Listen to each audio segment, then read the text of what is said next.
F3 GT চায়নার বাজারে Redmi K40 gaming enhanced addition নাম নিয়ে লঞ্চ করার পর ভারত এবং বাংলাদেশের বাজারে এর ঠাঁই হয়েছে Poco F3 GT নাম নিয়ে। আজকে আমাদের অতিথি এই পোকোর নতুন ফোনটি। এই ফোনটিকে অনেকেই বাজেট গেমিং ডিভাইস হিসেবে চিহ্নিত করেছেন, কিন্তু আমরা যখন কোনো ফোন কিনি তখন কি আমরা শুধুমাত্র গেমিং এর জন্য ফোন কিনি? ক্যামেরায় ভালো ছবি উঠুক এটা কি আমরা চাই না? আমরা একটু ভালো গান শুনতে পারবো এটাও কি আমরা চাই না? হ্যাঁ, এই সমস্ত কিছু চাই। হয়তো কেউ কেউ একটু গেমিংটাকে বেশি প্রায়োরিটি দেন। তাই জন্য আজকে আমরা বিচার করব এই ফোনটা আমাদের এক্সপেকটেশন কতটা ফুলফিল করতে পারলো। না, এটা কোনো রকম রিভিউ নয়, না এটা কোনো রকম আনবক্সিং ভিডিও। এটা হচ্ছে 15 দিন এই ফোনটা ব্যবহার করার পর আমার বাস্তব অভিজ্ঞতা আপনাদের সাথে শেয়ার করতে চলেছি। তো পরবর্তীতে এই ধরনের ভিডিও দেখার জন্য একটু রিকোয়েস্ট করবো লাইক বাটনটা প্রেস করে, সাবস্ক্রাইব করে, নোটিফিকেশন বেল আইকনটা প্রেস করে রাখবেন। তাহলে চলুন এই ফোনটার সাথে আজকে রিভিউ পর্ব শুরু করি।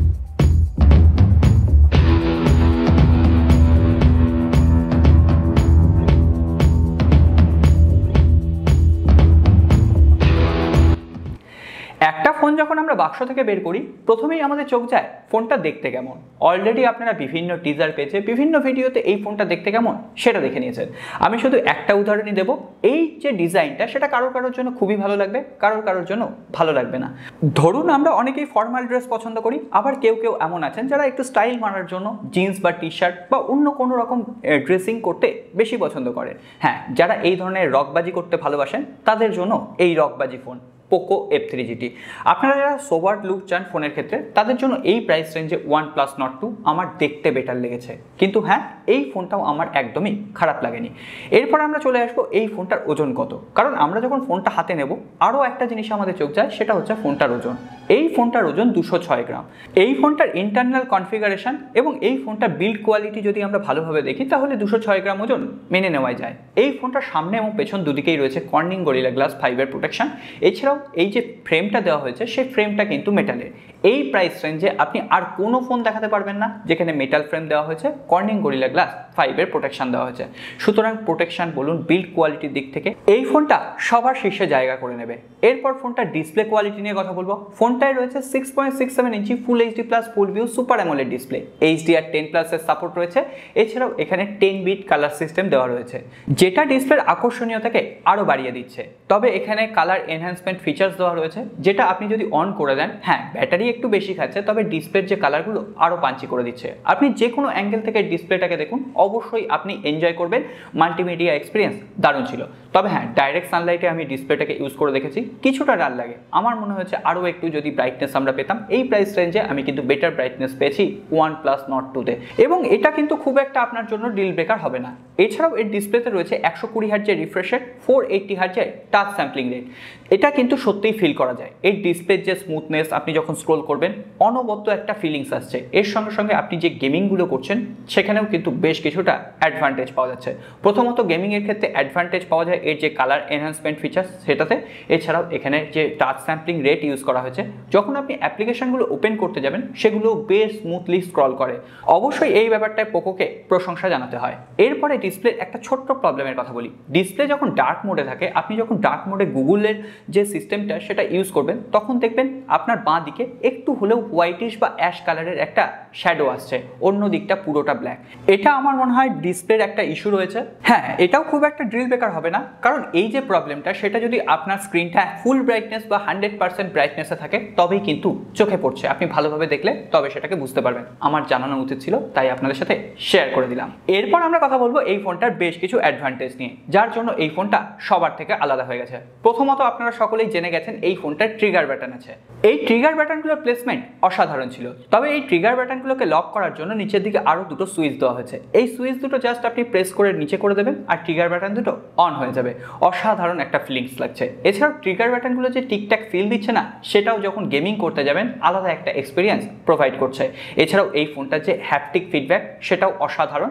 হ্যাঁ, গেমিংয়ের জন্য আলাদা একটা অ্যাডভান্টেজ অবশ্যই পাওয়া যাচ্ছে। এছাড়াও গেমিং করার সময় আলাদা আরও একটা অ্যাডভান্টেজ দিচ্ছে, এখানে নিচের দিকে আরও একটা মাইক দেওয়া হয়েছে।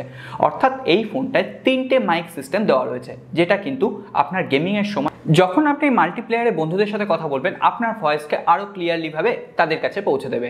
হ্যাঁ, গেমিংয়ের সময় সত্যি বলছি অসাধারণ একটা গেমিং ফোন লেগেছে।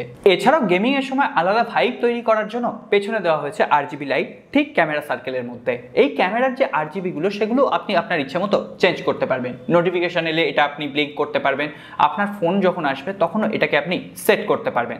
এই ব্যাপারগুলো এই ফোনটাকে আলাদা মাত্রা এনে দিয়েছে বলতেই হয়।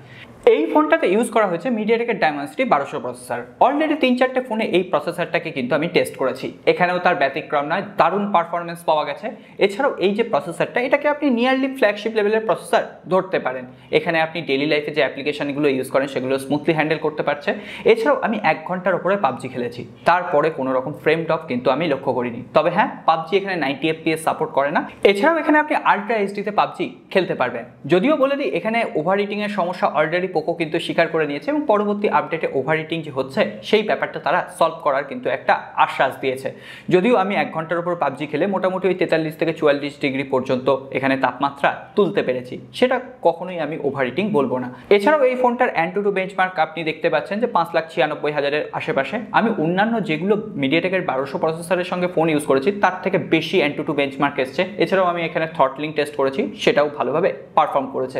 DDR4X র্যাম আছে, UFS 3.1 স্টোরেজ টাইপ আছে। যদি DDR5X র্যাম থাকতো সেটা হয়তো বেটার হতো, কিন্তু হ্যাঁ, মিডিয়াটেকের ডায়মেনসিটি 1200 DDR5 র্যাম সাপোর্ট করে না, সুতরাং পোকোর কিছু করার নেই। এরপরে সফটওয়্যার অপটিমাইজেশন নিয়ে বেশি কথা বলার নেই। এখানে পোকো লঞ্চার ইউজ করা হয়েছে, MIUI 12.5 রয়েছে। MIUI 12 এর থেকে MIUI 12.5 অনেকটা বেশি স্টেবল। এখানে নোটিফিকেশন প্যানেলে কোনো রকম বাগস নেই, এখনো পর্যন্ত অ্যাপ্লিকেশন ক্র্যাশ করে যাওয়ার মতো কোনো সমস্যা কিন্তু আমি পাইনি।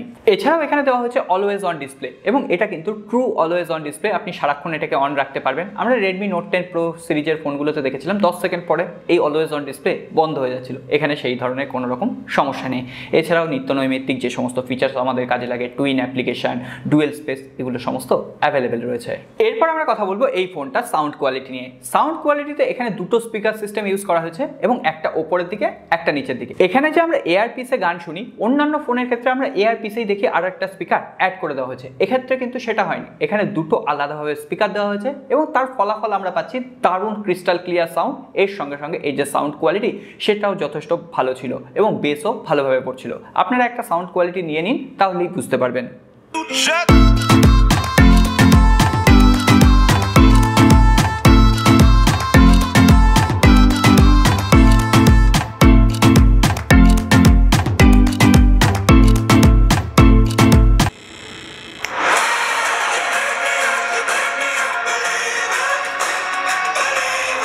সত্যি সাউন্ড কোয়ালিটি আমার মন ছুঁয়ে গেছে। এরপর আমরা চলে আসবো বহু প্রতীক্ষিত ক্যামেরা সেকশনে। কি তার আগে একটু ব্যাটারি সম্পর্কে বলে দিই। এখানে রয়েছে 5760 mAh এর ব্যাটারি, এর সঙ্গে সঙ্গে 67 ওয়াটের ফাস্ট চার্জিং সাপোর্ট। একদিনের ব্যাটারি ব্যাকআপ আপনি হাসতে খেলতে পেয়ে যাবেন। হ্যাঁ, এই ফোনটা যারা গেমিংয়ের জন্য কিনবেন, গেমিংয়ের জন্য আপনি 8 থেকে 9 ঘন্টা স্ক্রিন অন টাইম ধরে রাখতে পারেন। আর এই ব্যাটারিটাকে ফুল চার্জ করতে টাইম লেগেছে আমার 46 মিনিট 18 সেকেন্ড। হ্যাঁ, এটা কিন্তু আমার বাস্তব অভিজ্ঞতা। এরপর আমরা সোজা চলে আসবো এই ফোনটার ক্যামেরা সেকশনে। অলরেডি এই ফোনটা ক্যামেরাকে কিন্তু আমি ভালোভাবে টেস্ট করে নিয়েছি। 64 মেগাপিক্সেলের প্রাইমারি ক্যামেরা রয়েছে, এবং সেখানে ওমনি ভিশনের একটা সেন্সার ইউজ করা হয়েছে। আমার মনে হয়েছে এই প্রাইস রেঞ্জে অবশ্যই সনি বা স্যামসাং এর সেন্সার ইউজ করা উচিত ছিল। যতই ভালোভাবে গেমিং পারফরমেন্স প্রোভাইড করুক না কেন, ক্যামেরাও কিন্তু আমাদের ডেইলি লাইফে প্রয়োজন হয়। তো সেক্ষেত্রে ওমনি ভিশনের সেন্সার আমাদের কতটা এক্সপেকটেশন ফুলফিল করতে পারলো। এখানে আমি ডে লাইটে যে সমস্ত ছবিগুলো তুলেছি ভালো এসছে, শার্পনেস ঠিকঠাক ছিল, কিন্তু লো লাইটে যেই এসছি শার্পনেস কিন্তু অনেকটা কমে গেছে। এছাড়াও আমি যে কালারে ছবিটা তুলছি সেই কালারটা কিন্তু অনেকটা ওভার বুস্টেড করে দিচ্ছে। গাছের কালার সবুজ থেকে এটাকে ডিপ সবুজ করে দিচ্ছে, কমলা কালার সেটাকে আরও কমলা করে দিচ্ছে। এখানে কিন্তু যে কালার ম্যানেজমেন্ট সেটা আরও একটু ঠিকঠাক ইমপ্রুভমেন্টের দরকার রয়েছে। এছাড়াও আল্ট্রা ওয়াইড অ্যাঙ্গেল লেন্স নিয়ে কথা বলতে গেলে এখানেও শার্পনেসের বেশ কিছুটা ঘাটতি দেখেছি। 8 মেগাপিক্সেলের আল্ট্রা ওয়াইড অ্যাঙ্গেল লেন্স দেওয়া হয়েছে। এছাড়াও দেওয়া হয়েছে 2 মেগাপিক্সেলের একটা ম্যাক্রো লেন্স। ম্যাক্রো লেন্স নিয়ে নতুন করে কিছু বলার নেই, অ্যাজ ইউজুয়াল কাজ করছে, মোটামুটি বেকারই আপনারা বলতে পারেন। ক্যামেরার ক্ষেত্রে আমার এক্সপেকটেশন আরও একটু বেটার ছিল, এটা বলতেই হয়। এছাড়াও আমি যখন সেলফি তুলছি, সেলফিতে দেওয়া হয়েছে 4 মেগাপিক্সেলের সেলফি ক্যামেরা। কি ঘাবড়ে গেছেন? হ্যাঁ, এখানে আমি যখন ডিভাইস চেকার দিয়ে চেক করছি তখন দেওয়া হয়েছে 4 মেগাপিক্সেলের সেলফি ক্যামেরা, সঙ্গে সঙ্গে এটাকে পিক্সেল গিমিক করে দিয়ে 16 মেগাপিক্সেলের সেলফি ক্যামেরা প্রোভাইড করা হচ্ছে। এবং এর উদাহরণ, এই বাস্তবতা নিয়ে অলরেডি কিন্তু আমার একটা ভিডিও আছে, আই বাটনে লিঙ্ক দিলাম, অবশ্যই একবার দেখে নেবেন। সেলফি ক্যামেরা দিয়ে যখন আমি ছবি তুলছি সেখানেও কিন্তু শার্পনেসের ঘাটতি রয়েছে, লো লাইটে সেলফি ক্যামেরা যথেষ্ট স্ট্রাগল করে। এছাড়াও সেলফি ক্যামেরায় আটা ময়দা মাখিয়ে দেওয়া বা ফর্সা করে দেওয়ার একটা প্রবণতা রয়েছে, যেটা কিন্তু আমরা ওপো ভিভোর ফোনে দেখে অভ্যস্ত। পোকোর কাছ থেকে এটা কি আপনারা এক্সপেক্ট করেন? অবশ্যই কমেন্ট বক্সে লিখে জানাবেন। তবে হ্যাঁ, ক্যামেরাকে একদম ঘাটিয়া বলবো না, একটা ওভারঅল মোটামুটি এভারেজ ক্যামেরা কোয়ালিটি কিন্তু আমি এই ফোনটা থেকে পেয়েছি। এরপর আমরা সব শেষে চলে আসবো এই ফোনটার সেন্সার নিয়ে। এই ফোনটায় সমস্ত সেন্সার অ্যাভেলেবেল রয়েছে, এছাড়াও এখানে যে IR প্লাসটা সেটা দেওয়া রয়েছে। তবে হ্যাঁ, এই প্রাইস রেঞ্জে কোনো রকম NFC সেন্সার দেওয়া হয়নি। এছাড়াও সাইড প্যানেলে ফিঙ্গারপ্রিন্ট সেন্সার রয়েছে। এই প্রাইসে অনেকেরই দাবি থাকে ইন ডিসপ্লে ফিঙ্গারপ্রিন্ট স্ক্যানার, যদিও আমার পার্সোনালি কিন্তু side panel fingerprint sensor better লাগে। ফেস আনলক যথেষ্ট ফাস্ট ছিল, তবে হ্যাঁ, সিকিউরিটি সিস্টেমের জন্য আমি ফেস আনলককে বিশ্বাস করি না। এরপর কয়েকটা ছোট্ট কথা বলে আজকে রিভিউ পর্ব শেষ করব। এখানে 5G সাপোর্ট রয়েছে, কিন্তু কতগুলো ব্যান্ডের সাপোর্ট রয়েছে এখনো পর্যন্ত কিন্তু অফিসিয়াল কোনো কনফার্মেশন নেই। অনেকেই বলছেন 7টা, 8টা, 11টা, কিন্তু এগুলো একটা অফিসিয়াল কনফার্মেশন ছাড়া। তো দেখা যাক পোকো পরবর্তীতে কটা ব্যান্ডের এখানে সাপোর্ট দেয়। এছাড়াও এখানে কোনো রকম 3.5mm হেডফোন জ্যাক নেই, তবে লজ্জার খাতিরে শাওমি কিন্তু এখানে পোকো কিন্তু এখানে একটা অ্যাডাপ্টার প্রোভাইড করেছে, যেটা আমরা ওয়ানপ্লাস নর্ডে পাইনি। এছাড়াও এখানে যে কভারটা ইউজ করা হয়েছে সেই কভারটা মোটামুটি একটা কোয়ালিটির, কিছুদিন পরে কালো হয়ে যাবে। তবে হ্যাঁ, ফোনটা যদি ইউজ করতে হয় তাহলে অবশ্যই কভার দিয়ে ইউজ করবেন। এছাড়াও ফোনটাতে কোনো রকম SD কার্ড লাগিয়ে মেমোরি বাড়িয়ে নেওয়ার সুযোগ নেই। এছাড়াও ফোনটা বেস ভ্যারিয়েন্ট থাকতে 6GB, 8GB এবং 12GB। ফোনটাতে আপনি ডুয়েল ন্যানো সিম ইউজ করতে পারবেন, দুটোতেই কিন্তু 5G সাপোর্ট রয়েছে। তবে সবশেষে একটা সতর্কী বার্তা আপনাদের জন্য, এখানে কিন্তু গুগলের ডায়ালার প্যাড ইউজ করা হয়েছে। অর্থাৎ আপনি যদি অপর প্রান্তে কারোর ভয়েস রেকর্ড করতে চান, তাকে কিন্তু এই গুগলের ডায়ালার প্যাড জানিয়ে দেবে আপনি তার ভয়েসটা রেকর্ড করছেন। এই ধরনের সৎ মানসিকতা আমাদের কতজনের থাকে বলুন তো? সো বন্ধুরা, এরপরে আমাদের সিদ্ধান্তে আসার পালা, এই ফোনটা আমাদের কেনা কতটা যুক্তিসঙ্গত হবে। প্রথমত বলে দিই, আপনি যদি গেমার হন, গেম খেলতে ভালোবাসেন, তাহলে এই ফোনটা শুধুমাত্র আপনার জন্য। হ্যাঁ, এখানে কোনো রকম ডাউট নেই, 30,000 টাকার রেঞ্জে সেরা গেমিং পারফরমেন্স আমি এখান থেকে পেয়েছি। এখানে FPSও খুব একটা ফল করে না। কিন্তু আপনি যদি একটা অলরাউন্ডার ফোন চান, একটু ভালো ক্যামেরা পারফরমেন্স চান, তাহলে এই ফোনটা আপনার জন্য নয়। এর থেকে বেটার ক্যামেরা পারফরমেন্স আপনি ওয়ানপ্লাস নর্ড 2তে পেয়ে যাবেন। এছাড়াও এই প্রাইস রেঞ্জে আর 2-1 দিনের মধ্যেই লঞ্চ করতে চলেছে রিয়েলমি GT মাস্টার এডিশন, তো সেই ফোনটাকেও আপনারা ভেবে দেখতে পারেন। তবে হ্যাঁ, একথা মানতেই হয়, পোকো এখানে নতুন কিছু তৈরি করার চেষ্টা করেছে। আসুস ROG ফোন 5 এর ছোট ভাই বললেও একে ভুল বলা হবে না, কারণ এই প্রাইস রেঞ্জে অনেক কিছু আমরা নতুন এখান থেকে পেয়েছি। সো অনেক দিন পরে একটা ফোন সম্পর্কে আমি ইমপ্রেসড হয়েছি, যেটা হচ্ছে Poco F3 GT Redmi K40 gaming enhanced addition.